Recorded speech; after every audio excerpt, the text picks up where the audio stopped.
If I don't come back, you tell Mother I love her. Your mother's dead, Llewelyn.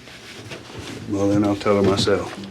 Are we ever going to see a year of great movies like we did in 2007? You got There Will Be Blood, Zodiac, Atonement, Michael Clayton, Hot Fuzz, Superbad. And although everybody was busy watching Eddie Murphy's Oscar-nominated comedy Norbit, Look, when I inhale, my titty make the horn honk. Listen. You see that? directors Joel and Ethan Coen managed to get some Oscar nods and wins themselves with a little picture called No Country for Old Men. Based on the book by Cormac McCarthy, it follows Llewelyn Moss, who tries to make off with a bag full of money while being pursued by a mysterious hitman who is being pursued by a world-weary sheriff. Although it was the first time the Coen Brothers had adapted a previously existing story, it's pretty coincidental how much the characters mirrored previous Coen Brothers characters. You got a regular guy getting caught up in a complicated crime plot, a near-mythical antagonist, and a small-town law enforcement officer facing an evil outside of his or her comprehension. Well, friendos, I want to talk about how each actor, in their own way, managed to give the Coen Brothers that pitch-perfect tone that they were looking for. With smart casting, the right preparation, and an efficient economical production, the performances came together for a film that walks the line between thriller, drama, comedy, western, and everything in between. Also, if you'd like to help support this channel, you could go to patreon.com/thebackfocus, and we have some Amazon affiliate links in the description, any books or movies that we mention. If you're interested in purchasing them, you can click through, and that helps support us as well. Thanks a lot. I grew up working hard on a ranch, and I know these guys really, really well. Moss is just a compilation of a lot of guys that I grew up with. Ready? All these guys would do exactly the same thing given this circumstance. Action! When it came to Llewelyn Moss, a Vietnam veteran who comes across a drug deal gone bad and takes a suitcase full of money, Josh Brolin's rugged good looks and his background growing up on a ranch in rural California helped him fit the part like a glove. He just kind of looks like a cowboy. He wore the cowboy hat before he showed up for this part. Although the Coen brothers were not convinced, at all. They were already having a lot of trouble finding someone who could play this kind of everyman character. That part, we looked forever, and it seemed weird because on the face of it, it's a straightforward thing. And I kept saying to Joel, all we need is a good, clean boy. While working on Grindhouse with Robert Rodriguez and Quentin Tarantino, Brolin got wind that the Coen brothers were casting for this new project, and he put himself on tape for it. Got running your mouth like that, I'm gonna take you in the back, I'm gonna screw you. Big talk. Just keep it up. Upon seeing the tape, the Coen brothers rejected him, immediately, but were very interested in who the hell shot it to make it look so good. Apparently, it was directed by Tarantino, lit by Rodriguez, and shot on whatever million-dollar camera they were using to film at the time. After Grindhouse wrapped, Brolin insisted on auditioning in person. And he came in, and we worked with him a little, reread a scene or something, and I think we both just, after he left, we just went, here's the guy. Llewelyn Moss is a deceptively simple character. He's a war vet, he happens upon an opportunity for some quick cash, he's prepared and convinced that he has the training and experience to handle any blowback, and his primary motivation is just to make a better life for him and his wife. What's in the satchel? It's full of money. That'll be the day. But the tricky part with playing this role for Brolin was the minimal amount of dialogue. You spend so much time with him doing stuff and figuring stuff out and thinking on camera, which is actually kind of a surprisingly hard thing to do. Like when he's looking and he's trying to figure out with the drug deal.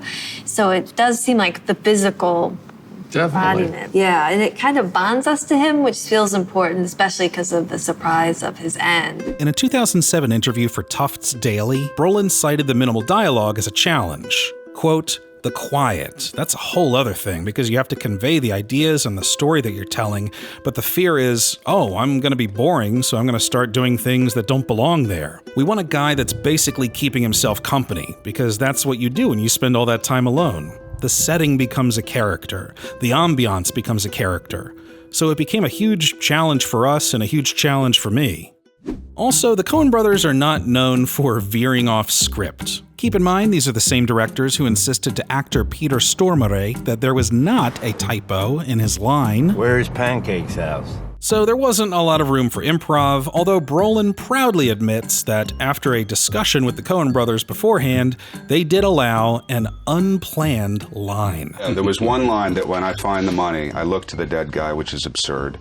And then I said, you know what, I think that we should have something here, like he's deciding, okay, the day is going to change, or yes, I'll take the money, or I see where we're going here. So we tried different, what ends up in the movie is, But we tried different ones, I think. I think we tried and then we tried and we came up with was better. Still my a wise choice, wasn't it? favorite speech in the movie. There was one other thing that stood out to me about Brolin, and that's just how he worked and behaved on set. Like, there was no method acting to be had. He's one of these guys that just immediately switches off when the camera stopped rolling. And when they did, he was just a fun guy, and his lighthearted nature especially helped Javier Bardem. The two bonded quickly on set. He's one of the funnest human beings I've ever had the opportunity to work with. We had a ball, you know. Everybody thinks because of the tone and nature of this film that, you know, we were all staying in character off the set. But as you well know, you know the reality. Keep in mind, almost none of these main characters ever share the screen with each other. And Bardem, you know, he's playing this extremely dark, mysterious character. It kind of stayed with him a little bit when he went back to his hotel room, and he felt isolated. We would take him out to the Cowgirl, what was it called? Cowgirl Cafe. And we would have drinks with him. We would make him, because he would stay in his apartment with the drapes drawn and all this kind of shit. He just didn't want to go out. He said, I don't like violence. I don't drive. I don't know why they hired me. Like, a typical week for Bardem might be he goes and he shoots a scene, and then he has 6 days off. So he would just shut himself up in his apartment and try to shake off those Anton Chigurh vibes. But Brolin made sure he got out to touch grass. This is not about method acting. It's about when you have to portray somebody like Chigurh, it stays with you. He rescued me from there and took me to a more kind of funnier place where we have a blast, actually. Brolin even got Javier and some of the cast and crew involved in this jokey, faux behind-the-scenes documentary he made of the film. He was a terrific actor. As a person, I don't really understand anything he says. He has a strong accent.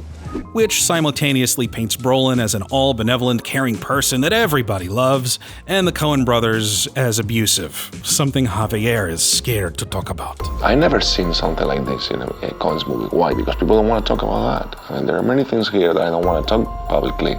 I told you before, have some respect.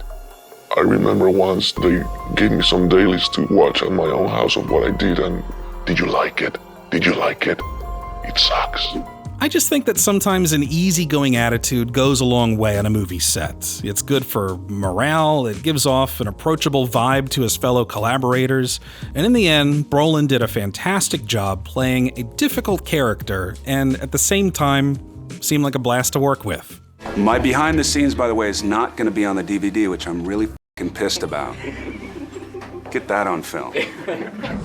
Now, if you thought Josh Brolin was the fun guy on set, wait till you get a load of Tommy Lee Chucklenuts Jones. Oh, that's all right. I laugh myself sometimes. Ain't a whole lot else you can do. You know how Harrison Ford has like this kind of grumpy attitude, but it's fun? Tommy Lee Jones is like that, but without the fun. This is my happy face! Anyway, similar to Josh Brolin, Tommy Lee Jones, he just slipped into the role of Sheriff Ed Tom Bell with ease. He was the first person the Coen Brothers considered for the role, and the first actor cast. And the part requires the kind of subtlety that only a really, really great actor can bring to it. Not only had Jones read all of Cormac McCarthy's books, but he grew up like roughly in the same region of Texas that the film is shot in. He's of the region to sort of his core, and the region is so much a part of the character. A character belongs in a place. You have to work hard to make a character look as if he belongs in a place. And I enjoy working in West Texas a great deal. I love that country. It's my home, and it makes it, for me, a very comfortable movie set. He's from San Saba County, and that's where Llewelyn Moss is from, and he couldn't help but remind me of that many, many, many, many, many times. He's not kidding. In Brolin's memoir, From Under the Truck, he recalls maybe the only 2 brief conversations he had with Jones while working with him. First, in a bar. You know, Moss is from San Saba. Yes, sir, I do. Exactly where you're from. There was another pause, a heavy weight in the air as he looked away into a distance, as if something was there that wasn't. That's right. The second conversation, if you can call it one, was in the makeup trailer on Javier's last day of shooting. Jones enters. Llewelyn Moss is from San Saba County, you know that? I did know that. It's been the same for 150 years. I'm sure. It's not a stupid place. I understand. And as you film buffs might know, Brolin famously played a younger version of Tommy Lee Jones' character, Kay, in Men in Black 3. And it is a damn good impersonation. We had about 19 hours to catch him and kill him, so really we need to go right now.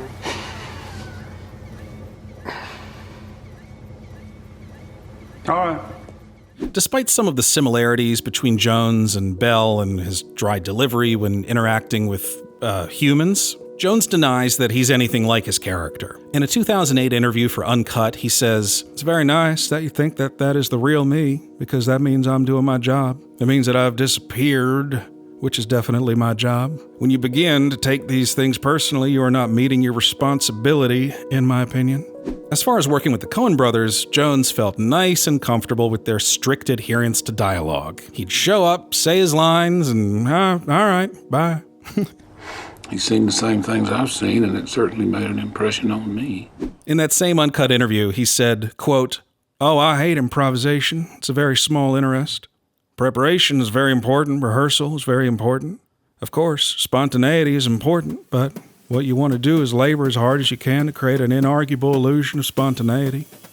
The real thing is dangerous." Dangerous. Maybe improv just makes him uncomfortable, scares him a bit.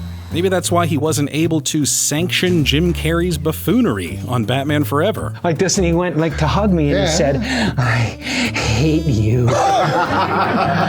I really don't like you." And he said, "I cannot sanction your buffoonery." Hey, Two-Face is kind of like Anton Chigurh with the coin there, flipping it and justice. Just realized that. The only true justice. When Jones first sat down and read No Country for Old Men, I wonder if he gave himself a little chuckle like, the coin. It reminds me of that Batman movie I did. God, I hate Jim Carrey. I know I'm making fun of him, but in all seriousness, he really does have some great insights into his character. He knows the book inside and out, he's thought about it, and it's clear from when he's interviewed. There's an anxiety underlying all of this story, having to do with something that might be called alienation from life as we used to know it. Things that we've always taken for granted somehow seem to be rendered unreal. It's no wonder he nailed his speech in the final scene of the film with one take. And in the dream, I knew that he was going on ahead. He's fixing to make a fire somewhere out there, and all that dark, and all that cold. I worked on it a great deal, 2 or 3 times a day, up until the day I shot it. So I put a lot of work into it just to get the rhythm right and to be sure that I didn't forget the words. It's a monologue that feels more powerful every time I watch it, and Jones has wisely not imposed any concrete interpretation of the meaning behind it. I can't be very specific about this, and neither can anyone else. That's why it's a novel and a movie. That's why it's a performance and not a lecture. But it's about some contemplation of the idea of hope, and whether there is a reason to hope or not. That's the question, and the question's more important than the answer. Now, Kelly Macdonald, on the other hand, she is not an approachable person at all. She gives off this vibe like, don't come near me. I don't know. It was so obvious that, yes, I wanted to work with them that I didn't think about the reasoning behind it. You just do. But I suppose it was the fact that they wanted to work with me. It's like, that's just like, okay, yeah, that's all it took. With Brolin and Jones having this natural, lived-in authenticity for their characters, Kelly Macdonald seemed like a casting choice, odd choice, out of left field. You can't really act the region. That's why we cast Kelly Macdonald, who happens to be a Scottish actress from Glasgow. And I was very skeptical about it because I just didn't believe she could play a gal from West Texas in Every now and then you come across someone who just has that sort of facility with accents and is that good an actor. Now, I'm no expert on accents, but Tommy Lee Tickle Monster Jones thought it was authentic. She's gotten the West Texas accent down perfectly. Between takes, she's this sweet little girl from Scotland. And when the camera turns on, she's this pretty tough West Texas gal. Despite not being part of the main trio of dudes, Carla Jean is a crucial character. Her marriage to Llewelyn feels like it has this real history to it, and we instantly like them, we want them to be okay, and we're ready to follow Llewelyn on his journey. Why their relationship works and why their humor works is because there's a trust there, because basically they're quite rude to each other. Keep running that mouth of yours, I'm gonna take you in the back and screw you. Big talk. But because there's so much love there, and that's understood, and I think she would travel to the ends of the earth for him, and he thinks he's doing her this great thing. I love hearing her talk about the relationship. It's like she's talking about real people, and it just tears her apart that it doesn't work out. And it's just heartbreaking because they've got the best thing, from the get-go, from the very first scene. They've got everything they could possibly, need. They didn't need the money. As far as how she worked on the character, there seems to be a pattern here. She was able to just switch it on and off. Even when dealing with the extra layer of an accent, she didn't feel the need to stay in character 24/7 or come up with a detailed backstory. In a 2008 interview for Rotten Tomatoes, she said, quote, "I usually just do what it says. I'm too busy worrying about what's in front of me to think about what she was like when she was 5.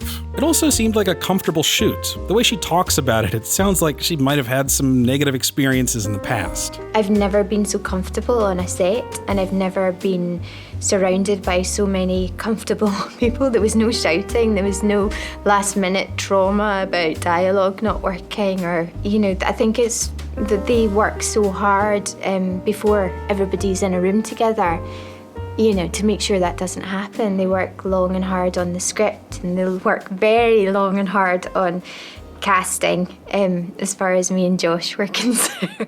Also, the fact that Carla Jean's character is pretty much innocent in this whole situation makes her final scene that much more powerful.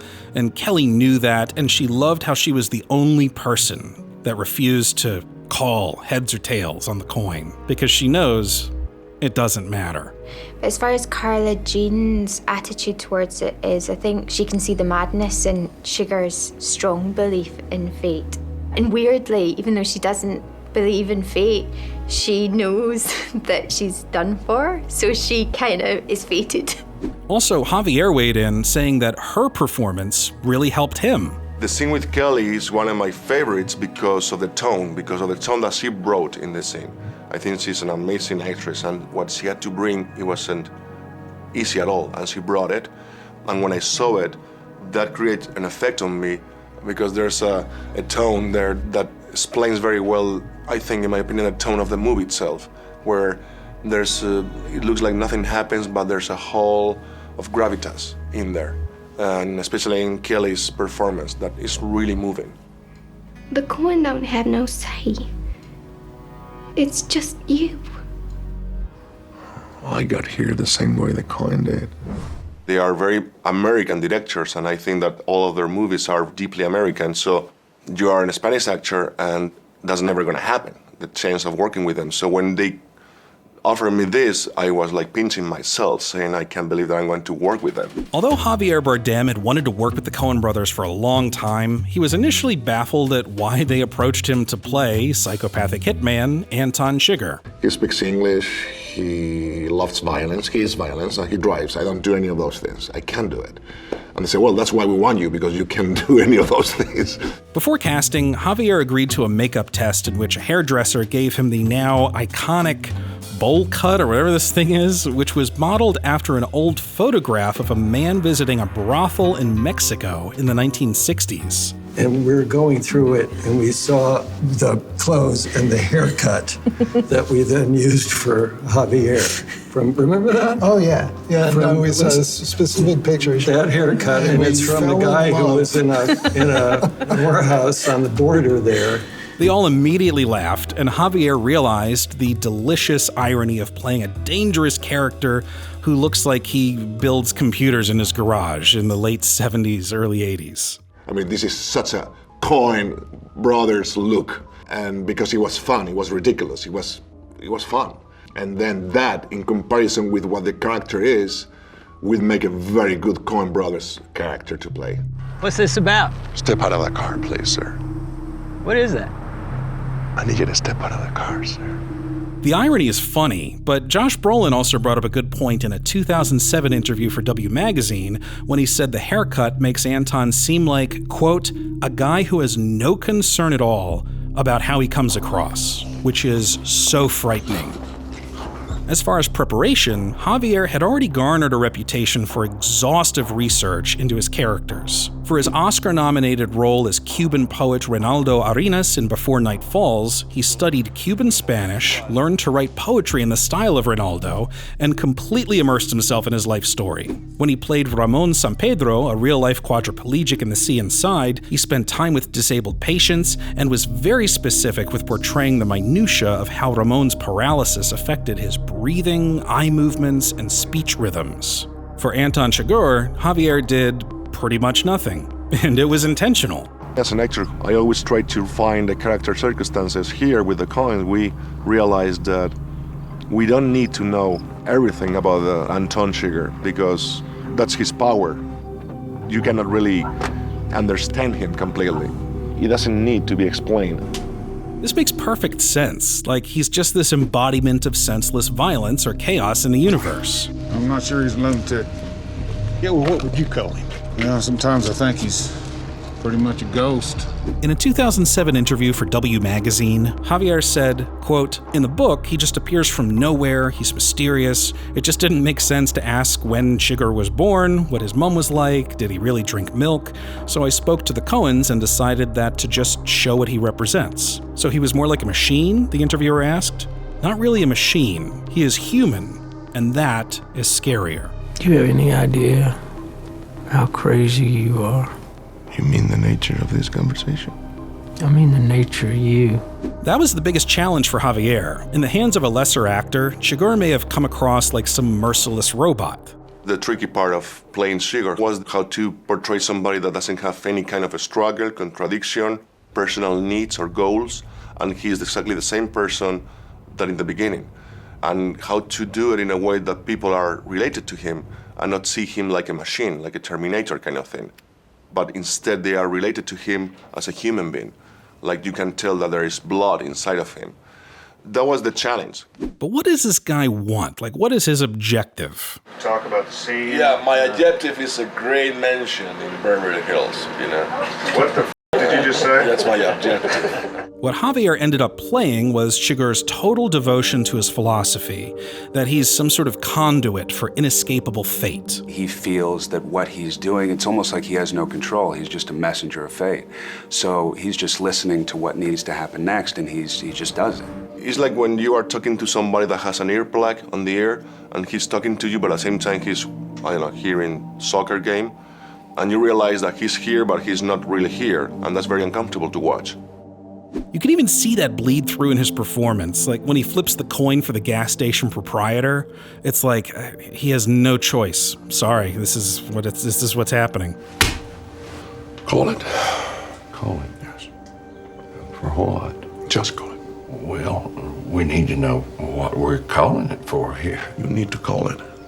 I can't call it for you. He will follow his own ethics, no matter what, and he will do it against his own will. I guess that's the crazy part. Like if something beyond his control or over him is telling him how to act, and still we don't know what it is. As an actor, that's the world that I kind of created for myself to, I guess, justify Anton Chigurh's actions. I mean, let's just talk about the gas station scene a little bit more, because it's found its way into the pantheon of truly great, memorable movie scenes of all time. You know what date is on this coin?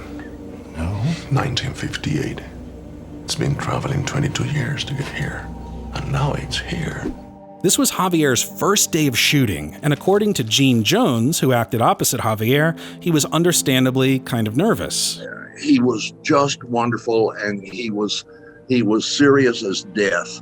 And this is not true anymore, but at the time, that 5 minutes of talk was the longest dialogue scene he had ever done in English. Very concerned that it go well, that he be understood, that he get his character nailed right away in the first thing he was shooting, which is all this talk. And he wanted to rehearse and rehearse and rehearse, and we did. And just right up until the minute we walked on set, we were in his trailer going over the dialogue.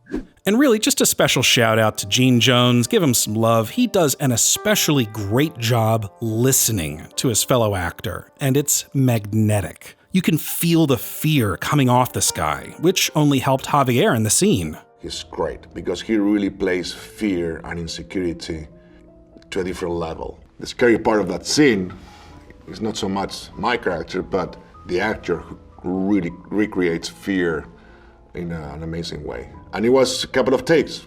Boom, done. I was like, what? Really? After months of preparing, this is it? I was so insecure, and but they are the Coens, and they know what they're doing. Where do you want me to put it? Anywhere, not in your pocket. Or it'll get mixed in with the others and become just a Coen. I think the biggest takeaway from learning about the making of this movie from an acting perspective was just how professional everything was. Everything sounds normal.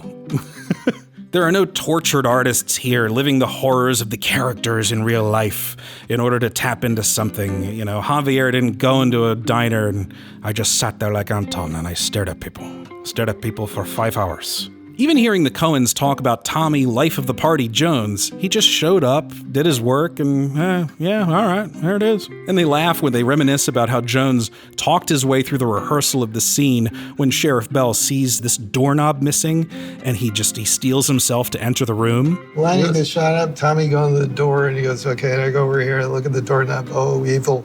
And then I turned. he was talking his way through, but turning his way through. Oh, evil. Turn the knob, go through.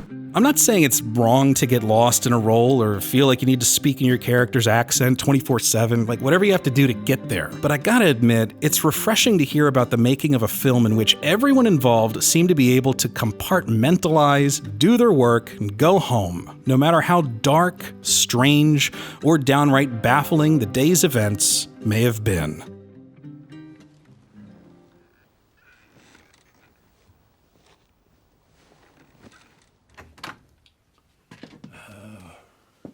Is this Les Enfants du Paradis?